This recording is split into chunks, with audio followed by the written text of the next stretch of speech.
اعوذ باللہ من الشیطان الرجیم بسم اللہ الرحمن الرحیم وقلنا یا آدم اسکن انت وزوجک الجنہ وکلا منها رغدا حیث شئتما ولا تقربا هذه الشجرة فتكونا من الظالمين فأزلهما الشيطان عنها فأخرجهما مما كانا فيه وقلنا اهبطوا بعضكم لبعض عدو ولكم في الأرض مستقر ومتاع إلى حين فتلقى آدم من ربه كلمات فتاب عليه إنه هو التواب الرحيم قلنا اهبطوا منها جميعا فإما يأتينكم مني هدى فمن تبع هداي فلا خوف عليهم ولا هم يحزنون والذين كفروا وكذبوا بآياتنا أولئك أصحاب النار هم فيها خالدون۔ یہ قرآن مجید کی آیت نمبر سورہ بقرہ کی آیت نمبر 35 سے لے کر اور 30 پر 9 تک کی یعنی 39 تک کی آیات ہیں۔ ہمارے درمیان سورہ بقرہ کی آسان اور مختصر سی جو تشریح چل رہی ہے اور درس قرآن کا جو یہ سلسلہ چل رہا ہے اس کا آج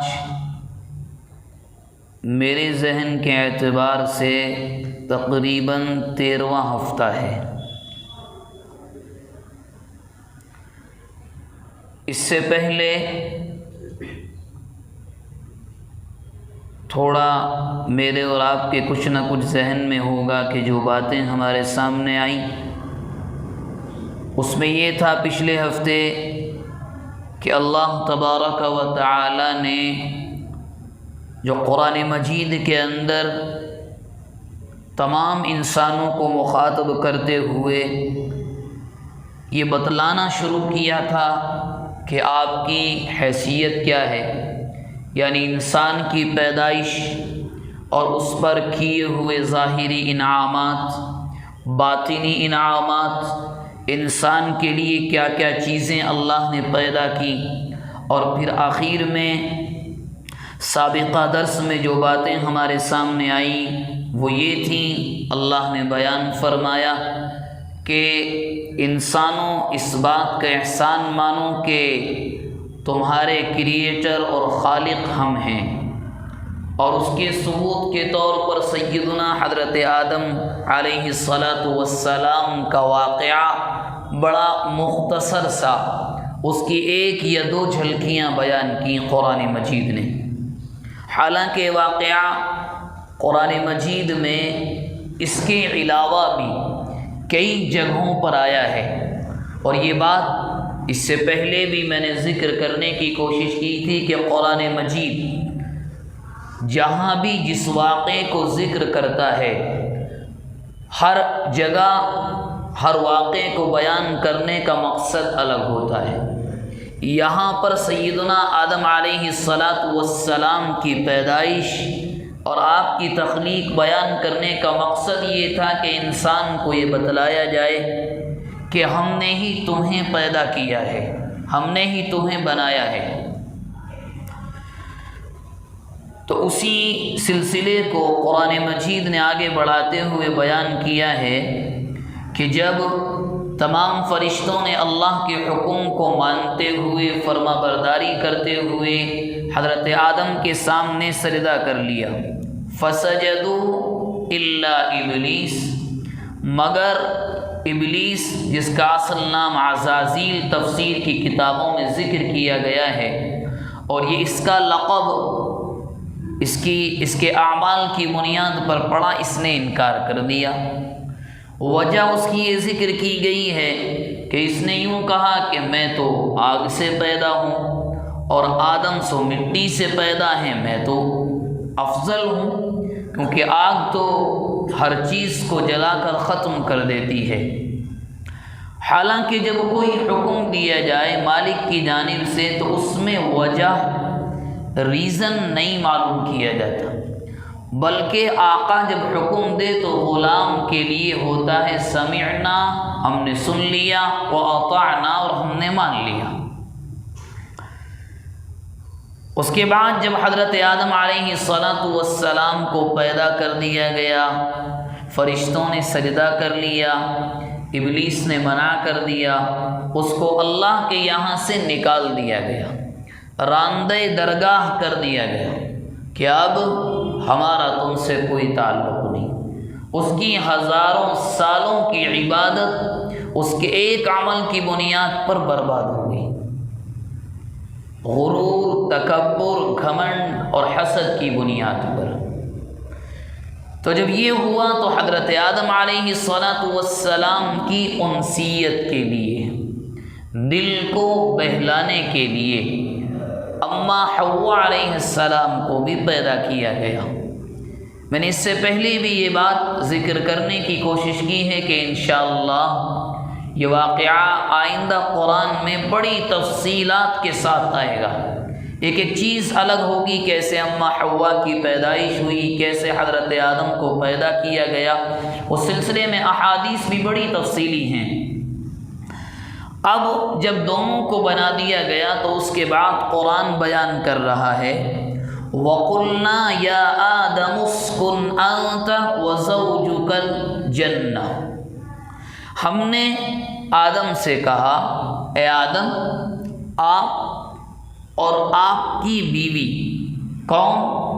حوا علیہ السلام رہیں کہاں؟ جنت میں، بہشت میں۔ اور یاد رکھیں سیدنا آدم علیہ السلام سے جس جنت میں قیام کے لیے، رہنے کے لیے کہا گیا، علماء محققین یہ فرماتے ہیں کہ یہی جنت قیامت کے قائم ہونے کے بعد اسی جنت میں اہل ایمان بھی جائیں گے۔ جس جنت میں دونوں میاں بیوی حضرت آدم اور حضرت حوا علیہ السلام سے کہا گیا کہ آپ یہاں پر رہیں، اسی جنت میں اہل ایمان قیامت کے قائم ہونے کے بعد جائیں گے۔ دونوں سے کہہ دیا گیا اور یہ کہا گیا وَكُلَا مِنْهَا رَغَدًا حَيْثُ شِئْتُمَا، دونوں میاں اور بیوی آدم اور حوا تم دونوں سکون کے ساتھ، فراغت کے ساتھ، اطمینان کے ساتھ جہاں سے چاہو وہاں سے کھاؤ، جیسا چاہو رہو، لیکن ایک کنڈیشن، ایک شرط لگا دی گئی، آپ یہاں رہیں گے، کھائیں گے، جس کو دل چاہے کھائیں، دونوں رہیں سکون سے، لیکن وَلَا تَقْرَبَا هَذِهِ الشَّجَرَةَ، آپ دونوں ایک خاص درخت کی جانب یہ کہہ دیا گیا دونوں اس پیڑ، اس جھاڑ درخت کے پاس نہیں جائیں گے۔ ایک ہوتا ہے کسی کام سے منع کرنا، مثال کے طور پر آپ بچے سے کہیں کہ سائیکل نہیں چلانا ہے، اور منع کرنے کا دوسرا طریقہ یہ ہے کہ سائیکل کے قریب بھی نہیں جانا ہے۔ آپ بچے سے کہیں ٹھنڈا پانی نہیں پینا ہے، سردی کا موسم ہے، ٹھنڈ کا ماحول ہے، اور ایک طریقہ یہ ہے کہ بیٹا ٹھنڈے پانی کے قریب بھی نہیں جاؤ گے، تو جب یہ کہا جاتا ہے کہ تم اس کام کے قریب بھی نہیں جاؤ گے تو اس میں تاکید زیادہ ہوتی ہے، یہ ذرا سخت والا حکم ہے۔ یہی یہاں پر کہا گیا کہ آدم اس درخت جھاڑ کے پھل کھانا تو دور کی بات، قریب بھی نہیں جاؤ، حالانکہ مطلب وہی ہے کہ آپ نہیں کھاؤ گے، آپ اس کے قریب بھی نہیں جاؤ گے، یہ کہہ دیا گیا۔ رہیے دونوں میاں بیوی، کھائیے لیکن قریب نہیں جائیں گے آپ۔ اب شیطان ابلیس دیکھ رہا ہے کہ بھائی اس کا کوئی وجود نہیں تھا، اس کو اللہ نے پیدا کیا، کچھ زمانے پہلے تک جو میرے دوست اور میری جماعت کے لوگ یعنی فرشتے تھے، انہوں نے کہا آپ کس کو پیدا کر رہے ہیں، یہ تو فساد مچائیں گے زمین میں جا کر۔ اللہ نے ان کو پہلے بتا دیا تھا، تو اللہ نے کہا نہیں، انی اعلم ما لا تعلم، جو میں جانتا ہوں وہ تم نہیں جانتے۔ آدم کا کوئی وجود نہیں تھا، آدم سے وجود میں آئے اور انعام یہ کیا گیا کہ ان کو علم دیا گیا، ہر چیز ان کو سکھلا دی گئی، فرشتوں نے سجدہ کر لیا، ایک اور انعام ہوا۔ اب یہ تو انعامات کی بارشیں ہیں کہ جنت میں کہہ دیا گیا جاؤ رہو کھاؤ پیو سکون اطمینان کے ساتھ۔ تو جس حسد کی بنیاد پر اس نے سجدہ نہیں کیا تھا، اسی میں جلتے ہوئے اس نے ٹھان لیا کہ بدلہ تو لینا ہے، کچھ بھی ہو۔ اللہ کی قدرت اور مالک نے جو تقدیر بنائی ہے، اسی کے اعتبار سے قرآن نے جب یہ کہہ دیا وَلَا تَقْرَبَا هَذِهِ الشَّجَرَةَ فَتَكُونَا مِنَ الظَّالِمِينَ، آدم اور حوا اس کے پاس نہیں جانا ہے، یہ پھل نہیں کھانا ہے، اگر کھا لیا نتیجہ کیا ہوگا؟ فَتَكُونَا مِنَ الظَّالِمِينَ، دونوں ظالم ہو جاؤ گے۔ یہاں رک کر یہ سمجھنا ضروری ہے کہ یہاں پر ظالم کا جو لفظ استعمال قرآن نے کیا ہے کس مناسبت سے کیا؟ تو یاد رکھیں، عرف عام میں ظلم کہتے ہیں ستمگری کو، جھوٹ کو، یہ ظلم ہے، اور لغوی اعتبار سے ظلم کہتے ہیں کسی کی ملکیت میں آپ بغیر اجازت کے تصرف کریں، یہ ظلم ہے۔ آپ کے پاس امانت ہے کوئی چیز، اجازت نہیں، آپ نے اڑا دیے پیسے، یہ ظلم ہے۔ حد سے تجاوز کرنا یہ ظلم ہے۔ علماء فرماتے ہیں کہ ظلم کی بھی 3 قسمیں ہیں، ظلم 3 طرح کا ہوتا ہے۔ نمبر 1 تو انسانوں کا ظلم رب العالمین کے ساتھ، احکم الحاکمین کے ساتھ، مثلا مالک نے پیدا کیا، وہی خالق، وہی بنانے والا، انسان جاننے کے باوجود اس سے نہیں مانگتا، کسی اور سے مانگتا ہے۔ یا پھر انسان مانتا تو ہے رب وہ ہے، لیکن منافقین کی طرح ظاہراً دنیا کو دکھلاتا ہے ہم اللہ والے ہیں، ہم محمد کے ماننے والے ہیں، لیکن اندرون میں کفر چھپا ہوا ہوتا ہے۔ اس کے بعد دوسری قسم علماء محققین نے کہا کہ ایک ظلم ہے انسان کا انسان کے ساتھ، غیبت کرنا یہ ظلم ہے، دوسرے بھائی پر بغیر کسی وجہ کے اس کے ساتھ اس کی عزت سے کھلواڑ کرنا یہ ظلم ہے، سرعام اس کی عزت کے بارے میں کچھ ایسے الفاظ کہنا کہ لوگ ہنسنے لگیں، اس کی عزت کا مذاق بن جائے، یہ ظلم ہے۔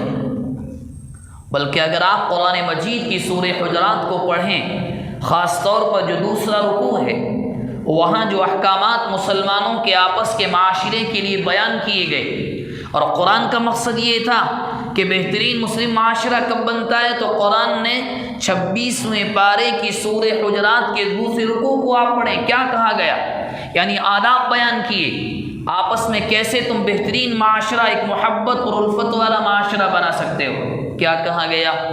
یا ایھا الذین آمنوا لا یسخر قوم من قوم عسى ان یکونوا خیرا منہم، ایمان والو تم میں سے کوئی ایک دوسرے کا مذاق نہ بنائے، کیوں؟ کہیں ایسا نہ ہو کہ تم جس کا مذاق اڑا رہے ہو، جس کے اوپر تم جوکس اور نئی نئی باتیں بنا کر اس کے پیٹھ پیچھے یا اس کے منہ پر بیان کر رہے ہو سکتا ہے وہ تقوی کے اعتبار اور دل کے حالات اور اعمال کے اعتبار سے اللہ کی تم سے زیادہ قریب ہو۔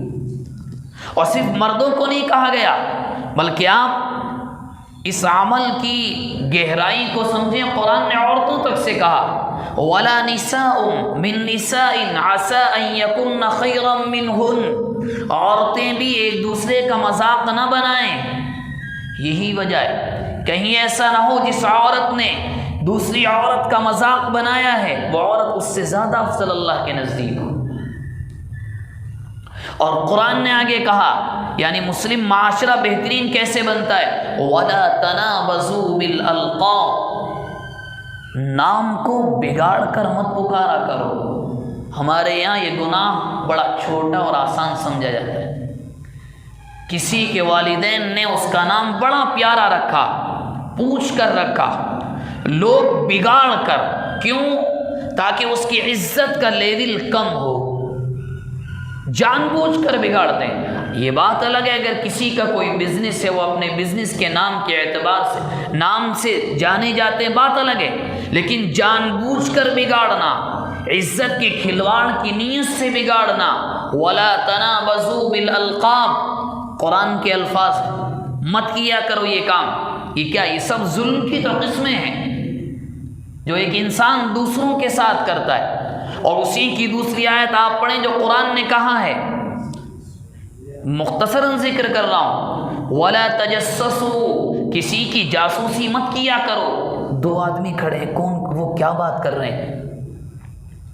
وَلَا تَجَسَّسُوا، ٹوہ میں مت لگا کرو، یہ کیا کر رہا ہے، اس کے پاس مال کہاں سے آیا، اس کے بچوں کی جاب اچھی کیسے لگی، اس کے بچے اچھے اسکول میں پڑھ کیسے رہے ہیں، یہ کرتا کیا ہے؟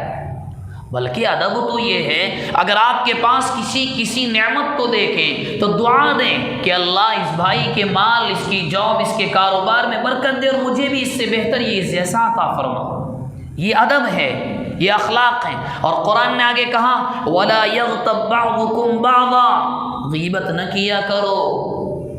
آج کل آپ خود انصاف سے اس بات پر غور کریں اور بتائیں کون سی مجلس، عوام کی نہیں، خواص کی، اہل علم کی، دینداروں کی اور عوام کی، ایک مجلس ایسی خالی نہیں ہوتی جہاں غیبت نہ ہوتی ہو۔ اور اتنا آسان سمجھ لیتے ہیں لوگ، بڑا آسان ہے، گناہ اور غلطی نہیں سمجھتے۔ اور قرآن کہہ رہا ہے وَلَا يَغْتَبْ بَعْضُكُمْ بَعْضًا، پیٹھ پیچھے برائی نہ کیا کرو۔ اور قرآن نے کیا اس کو بتایا کہ غیبت کیسی ہوتی ہے، اگر تم سمجھنا چاہتے ہو۔ أَيُحِبُّ أَحَدُكُمْ أَن يَأْكُلَ لَحْمَ أَخِيهِ مَيْتًا فَكَرِهْتُمُوهُ، قرآن کے الفاظ کتنے خطرناک ہیں۔ أَيُحِبُّ أَحَدُكُمْ، کیا تم جس انسان کی غیبت کر رہے ہو، تم جو کر رہے ہو وہ ہم سمجھانا آپ کو چاہتے ہیں۔ قرآن کہہ رہا ہے سمجھو، أَيُحِبُّ أَحَدُكُمْ أَن يَأْكُلَ، کہ تم جو غیبت کر رہے ہو، یہ مثال ایسی ہے تمہارا مردار بھائی پڑا ہوا ہو، تم چاقو لے کر اس کے جسم سے گوشت کے ٹکڑے کو نکال کر کھاؤ، یہ ہے غیبت کرنا۔ کیا تم کھا سکتے ہو؟ نہیں۔ فَكَرِهْتُمُوهُ، تمہارا مزاج، تمہاری طبیعت، انسانی دل، چاہے کوئی کتنا بڑا ظالم انسان ہو، وہ نہیں کر سکتا۔ بھائی تو کیا عام انسان کے گوشت کو انسان کھانا گوارا نہیں کرتا، بلکہ اگر کہیں سننے میں آ جائے کہ کسی نے دوسرے انسان کے ساتھ ایسا معاملہ کیا ہے تو انسان برے الفاظ میں اس واقعے کا ذکر کرتا ہے۔ تو قرآن کہہ رہا ہے جو تم غیبت مجلسوں میں بیٹھ کر کرتے ہو، جس عمل کے ذریعے سے تم اپنی مجلسوں کو آباد کرتے ہو، یہ کیا ہے؟ یہ ایسا ہی ہے تم اپنے مردار بھائی کا گوشت خود کاٹ کر کھا رہے۔ یہ انسان کا آپس میں نے کچھ مثالیں بیان کی ہیں جو ایک انسان دوسرے انسان کے ساتھ ظلم کرتا ہے۔ اور علماء محققین نے ظلم کی تیسری قسم، آخری اور لاسٹ قسم جو بیان کی ہے وہ ہے انسان اپنے نفس پر ظلم کرتا ہے، اپنے نفس پر۔ کیسے؟ دل گواہی دیتا ہے کہ تم جھوٹ مت بولنا، دل اندر سے کچوکے لگاتا ہے، بار بار ضمیر ملامت کرتا ہے، جو تم بزنس کر رہے ہو، جو تم قسم کھا کر جھوٹ بول کر 100 روپے کی چیز کو 500 میں بیچ رہے ہو، یا جس چیز کی گارنٹی یا وارنٹی نہیں ہے اس کو جھوٹ بول کر غلط قسم کے اس کے اوپر اسٹیکر لگا کر بیچ رہے ہو، یہ جو تم کر رہے ہو ضمیر تو کہتا ہے تم غلط کر رہے ہو، انسان نہیں سنتا، یہ کیا ہے؟ اپنے اوپر ظلم، اپنے نفس پر۔ اور کیا ہے؟ اپنے نفس پر ظلم ہوتا ہے۔ اس کا ضمیر کہتا ہے جھوٹ مت بولنا، اس کا ضمیر کہتا ہے تم نے مسجد میں ابھی عشاء کے 4 فرض امام کے پیچھے ادا کیے، چلو 2 سنت مؤکدہ بھی پڑھو 2 رکعت، 3 واجب الوتر بھی پڑھو۔ لیکن نہیں، انسان کیا کرتا ہے؟ اپنے نفس پر ظلم کرتے ہوئے مسجد سے باہر ذرا سا تقاضا آ جائے۔ یہ چند مثالیں میں آپ کو سمجھانے کے لیے دے رہا ہوں۔ تو یہ ظلم کی 3 قسمیں ہیں۔ تو یہاں جس کے لیے ظالم کا لفظ استعمال کیا گیا، یہ ظلم کی آخری قسم ہے۔ آدم اور حوا علیہ السلام سے کہا گیا اگر تم اس درخت کے قریب جاؤ گے تو ظالم بنو گے، یعنی خود اپنے اوپر ظلم کرو گے۔ فتکونا من الظالمین۔ اب شیطان تو حسد میں ہے، سامنے بدلہ لینے کی ٹھان رکھی ہے، تو قرآن کہہ رہا ہے فَأَزَلَّهُمَ الشَّيْطَانُ عَنْهَا، شیطان نے دونوں شوہر اور بیوی کو بہلایا اور پھسلایا۔ کیسے؟ اس کی تفصیل قرآن نے یہاں بیان نہیں کی ہے، اور قرآن کا مزاج بھی اکثر یہ ہے کہ قرآن صرف ان چیزوں کو بیان کرتا ہے جو اہم ہیں، جو اہم نوٹس کسی بھی واقعے کے رہتے ہیں، قرآن انہی کو ذکر کرتا ہوا چلتا ہے۔ تفسیری روایات میں آتا ہے، مختصراً آپ سے ذکر کروں کہ شیطان حضرت آدم اور اماں حوا کے پاس گیا، اور جانے کے بعد کہا کہ کیا تم جانتے ہو کہ موت کیا ہے؟ کیا تم جانتے ہو کہ موت کیا ہے؟ کیونکہ شیطان علم کے اعتبار سے بہت زیادہ تھا، بڑا علم اس نے حاصل کیا، بہترین عبادت گزار، ہر چیز کے بارے میں جانتا تھا کہ اللہ نے زندگی بھی بنائی ہے، موت بھی بنائی ہے۔ اب حضرت آدم کو ابھی کیا معلوم، ابھی تو پیدا ہوئے ہیں، جنت میں رہ رہے ہیں، جا کر کے سیدھا سوال کیا کیا تم جانتے ہو کہ موت کیا ہے؟ پھر حضرت آدم نے جواب دیا ہمیں کیا معلوم کیا ہے، تو خود ہی اس نے جواب دینا شروع کیا۔ بلکہ بعض روایات کے اندر آتا ہے کہ اپنے آپ کو ایک جانور کی شکل میں دونوں شوہر اور بیوی کے سامنے ڈال دیا، اور وہ جانور بھی کیسا؟ جس کا آخری وقت ہو، روح حلقوں میں ہو، غرغرے کا بالکل آخری وقت، اور وہ موت کی تکلیف دونوں میاں اور بیوی کو دکھائی، اور پھر کھڑے ہو کر کہا یہ ہے موت کی تکلیف، اور اس کے بعد موت آ جائے گی، کوئی نام و نشان نہیں رہے گا۔ تو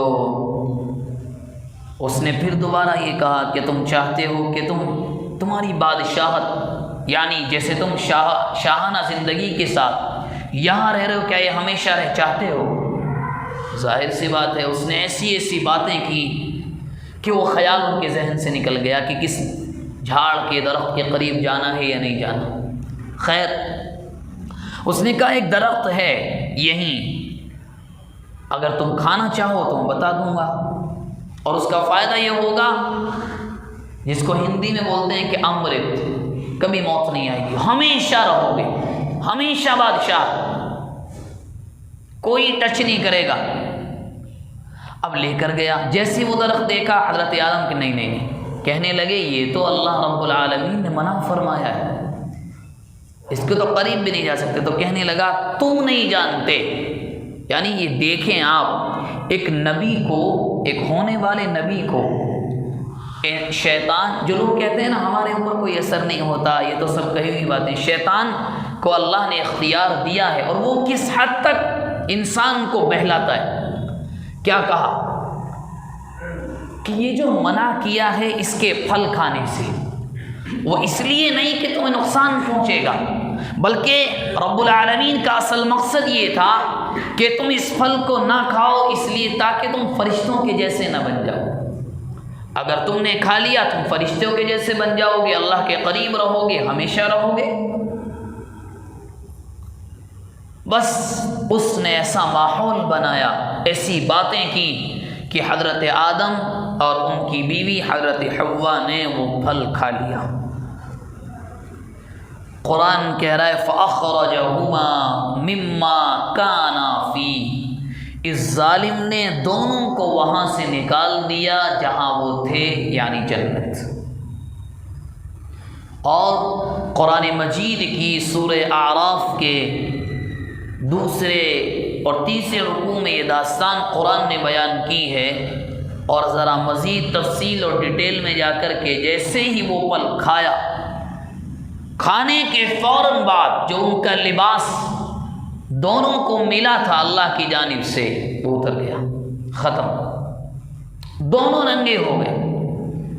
تو اس کے بعد قرآن نے بیان کیا ہے کہ دونوں درختوں کے پتوں سے اپنے آپ کو چھپانے لگے، شرم کے دونوں چھپانے لگے۔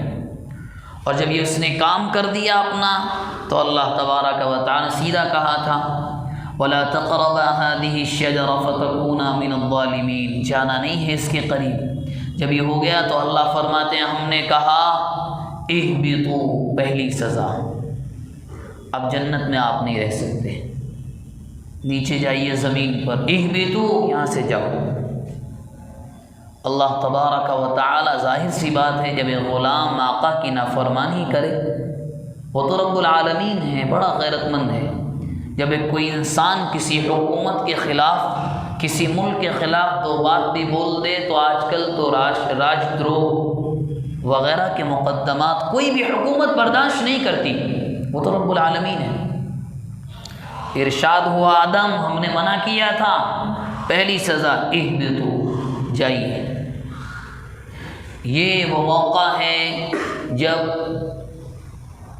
بنی نوع انسانی کی جہاں بنیاد پڑی اور جنت میں رہنے کے لیے کہا گیا تھا کہ اب انسان اس دنیا پہ آ رہا تھا، اور پہلی سزا بیان۔ یہاں رک کر عرض کروں کہ سوال یہ ہوتا ہے، اور بہت سوال یہ کیا جاتا ہے کہ حضرت آدم کہاں آئے تھے، کہاں اترے آسمان سے، آپ کو کہاں؟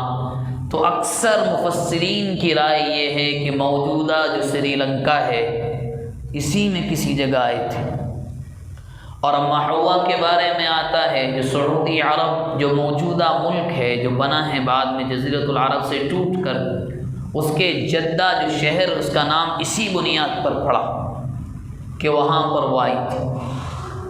دوسری روایات بھی ہیں، اور آخر میں ایک روایت یہ ملتی ہے جو میدان عرفات ہے، یہیں پر دونوں کی ملاقات ہوئی، اور مسجد خیف میں جو لوگ حج اور عمرے کے سفر پر گئے ہیں وہ جانتے ہوں گے، وہاں بعض روایات کے مطابق حضرت آدم کی قبر بھی ہے، لیکن یہ صرف روایات ہیں۔ اکثر روایتیں یہی ہیں سری لنکا وغیرہ میں آپ آئے تھے۔ تو یہاں پر جب ان سے اور ایک سزا تو یہ کہی گئی، اور اس کے بعد سنیں کیا کہا قرآن نے کہا جائیے اور بعضکم لبعض عدو، اب جو تم سے نسل چلے گی انسانوں کے درمیان آپس میں دشمنی رہے گی۔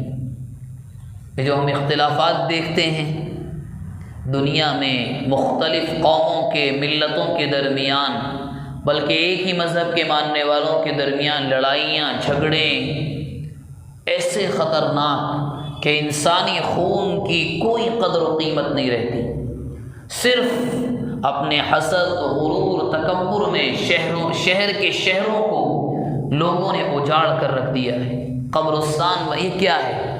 قرآن نے کہا تھا آدم سنیے بعضکم لبعض عدو، اب آپس میں انسان دشمن ہوں گے۔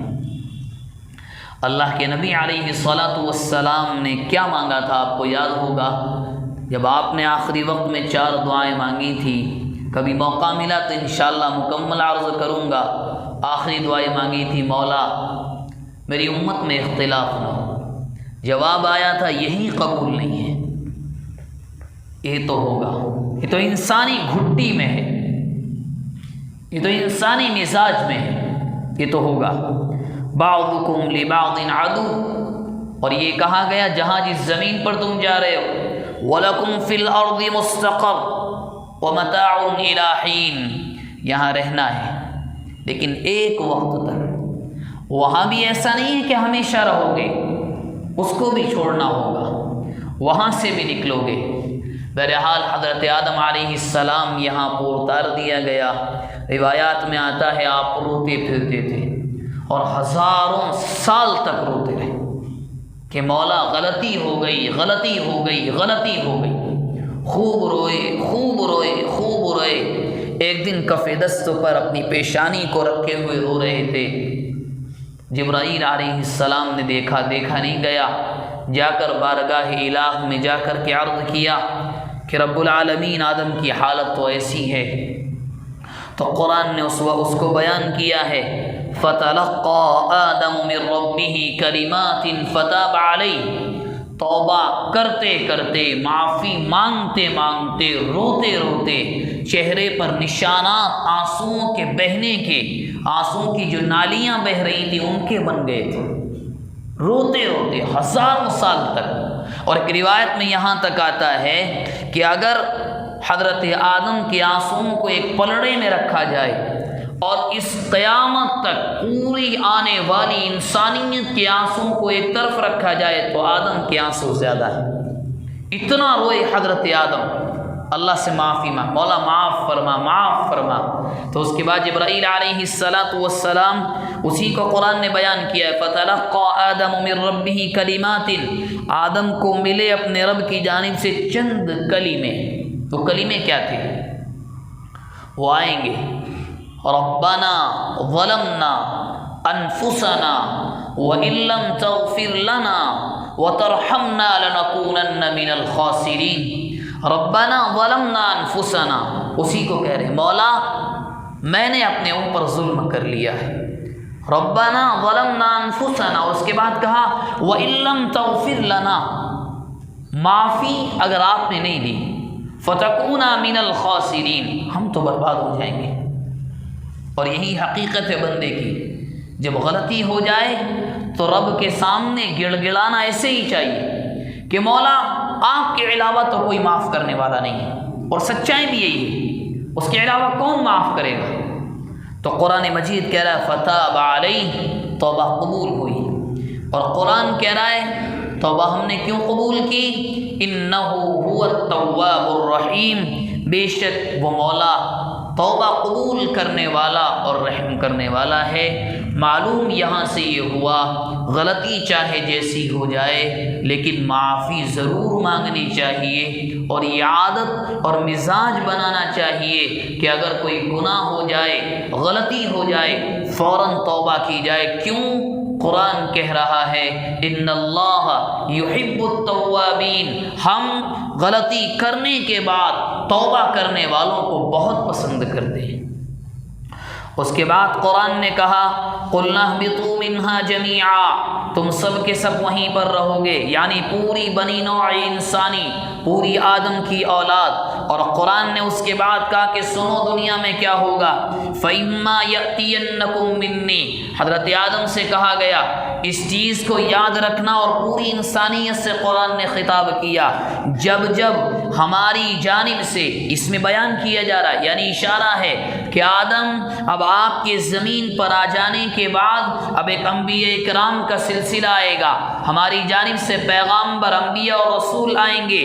تو قرآن کہہ رہا ہے فَإِمَّا يَأْتِيَنَّكُم مِّنِّي، آدم یاد رکھنا اس بات کو، بلکہ بنی نوع انسانی سے، تمام انسانوں سے کہا گیا، تمام لوگ اس بات کو یاد رکھنا، جب بھی کوئی ہدایت کی بات، جب بھی کوئی ہمارا پیغام لے کر تمہارے پاس آئے گا تو قرآن نے دو نتیجے بیان کیے، فَمَن تَبِعَ هُدَايَ، جس نے اس پیغام کو مان لیا، اس کو قبول کر لیا، اس کو اپنا لیا، تو اس کا کیا ہوگا، فَلَا خَوْفٌ عَلَيْهِمْ وَلَا هُمْ يَحْزَنُونَ، کل قیامت کے دن کو کوئی پریشانی نہیں ہوگی، کوئی غم نہیں ہوگا۔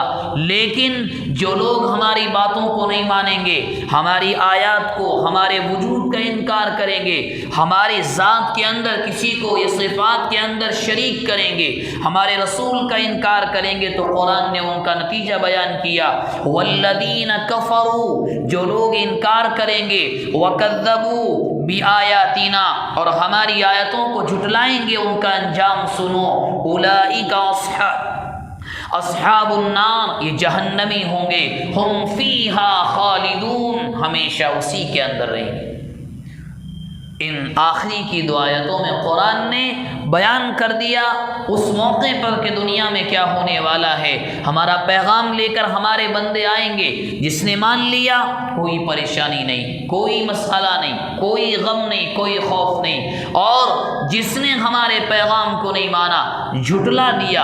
اور اس میں یہ یاد رکھیں، آپ نے سنا ہوگا بعض جماعتیں وہ ہیں جو اللہ کی ماننے والی مگر رسول اللہ کا انکار کرنے والے، جیسا کہ قادیانی، اور بعض جماعتیں وہ ہیں جو مانتے ہیں اللہ کو، اللہ کے رسول کو بھی مانتے ہیں، مگر ہم میں سے بعض ایسے گزرے کہ کسی نے اللہ کی جنت کا اقرار کیا، کسی نے انکار کیا، کسی نے اللہ کی جہنم کا انکار کیا، بہت سے ایسے گزرے ہیں۔ اور بعضوں کو آپ نے دیکھا ہوگا جنت پر ایمان لانے والے، جہنم پر ایمان لانے والے، اللہ کے وجود، اس کی ذات، اس کی صفات کا یقین رکھنے والے، اللہ کے رسول کو ماننے والے، مگر اللہ کے رسول کی احادیث کا انکار کرنے والے، بہت سی جماعتیں ایسی گزری ہیں۔ تو قرآن نے صاف کہا جو انکار کرے گا، جو ہمارے پیغام کو جھٹلائے گا، ٹھکرا دے گا، اس کے بارے میں صاف قرآن نے کہہ دیا وہ چاہے کوئی بھی ہو، اولئک اصحاب النار ہم فیہا خالدون، ہم ہمیشہ کے لیے جہنم میں رکھیں گے۔ اب یہاں آ کر آخری بات کر کے بات ختم کروں، یہاں آ کر ایک بات اکثر یا آپ سے سوال ہو بھی سکتا ہے کہ قرآن نے کہا کہ مثال کے طور پر کوئی انسان دنیا میں 50 سال زندگی گزارتا ہے، 100 سال گزارتا ہے، اور اللہ کہہ رہے ہیں ہم تو ہمیشہ کے لیے رکھیں گے، یہ کون سا انصاف؟ کوئی یہ کہہ سکتا ہے کہ بھئی ایک مسلمان 50 سالہ زندگی گزاری، اللہ کہہ رہے ہیں نہیں ہم تو ہمیشہ کے لیے آپ کو جنت دیں گے، یہ کیا ہے؟ پہلی بات تو یہ سوال ہی بے وقوفانہ ہے۔ دنیاوی مثال آپ لیں، کسی کے یہاں چوری ہو جائے، 2 یا 3 گھنٹے چوری کا مسئلہ چلے، تو کیا کوئی حکومت صرف ان چوروں کو سزا 3 گھنٹے کی دیتی ہے؟ کبھی بھی ایسا نہیں ہوتا۔ کسی ملک کے خلاف وہیں پر آپ اسی ملک کے خلاف آواز اٹھائیں، ایسا تو نہیں ہوتا 10 منٹ کے لیے سزا دی، نہیں، نعرہ انہوں نے صرف 10 منٹ لگایا تھا، یہ اتنے دن اندر رہیں گے۔ کبھی بھی جرم اور سزا میں یکسانیت نہیں ہوتی، بلکہ سزا سخت ہوتی ہے۔ کس لیے؟ اس لیے تاکہ آئندہ یہ جرم نہ ہو، اس کا سد بام ہو، اس کا دروازہ بند ہو، اس لیے۔ تو یہ آخری بات تھی آج ہمارے سامنے حضرت آدم کا جو تذکرہ آیا، یہاں سورہ بقرہ میں بعد میں بھی آئے گا، یہاں سورہ بقرہ میں آ کر کے حضرت آدم علیہ السلام کا ذکر مبارک اور آپ کی پیدائش، زمین پر اترنے کی داستان آج ختم ہو گئی ہے۔ کل آئندہ ہفتہ جو آئے گا وہ بنی اسرائیل کے ذریعے سے بات شروع ہوگی۔ جو باتیں آئیں دعا فرمائیں، اللہ تبارک و تعالی عمل کرنے کی توفیق مرحمت فرمائے۔